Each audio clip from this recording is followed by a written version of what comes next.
This devotion is for October 8th, and we're still on the topic of truth. And the verse for today is 1 John 5, verse 6. This is the one who came by water and blood, Jesus Christ. He did not come by water only, but by water and blood. And it is the Spirit who testifies, because the Spirit is the truth.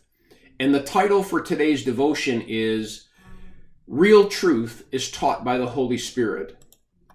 So we've been talking about in a lot of these devotions this contrast between absolute truth and relative truth.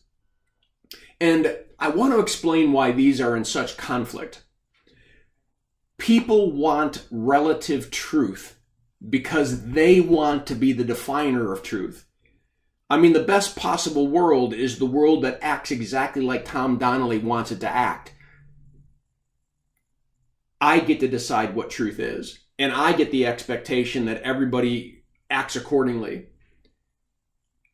Absolute truth says that truth is outside of me, that I enter into it and I have to adopt it because it's absolute and it's over me. And it comes from the outside. Relative truth comes from the inside.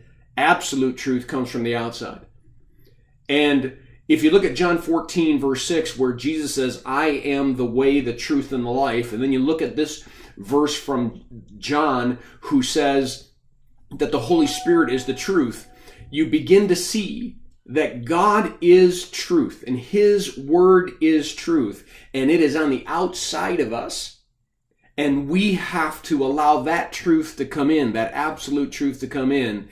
And that's what makes the difference in our lives. That's what makes us born again. That's what makes us believers in Jesus Christ. That's what gives us spiritual insight and discernment to see truth. It all begins when we come to a relationship with that God, our God, and when we begin to believe in Him and the truths He has for us. Well, I encourage you to read the devotion that's attached. I pray that this devotion is a blessing to you. Have a firmly rooted day.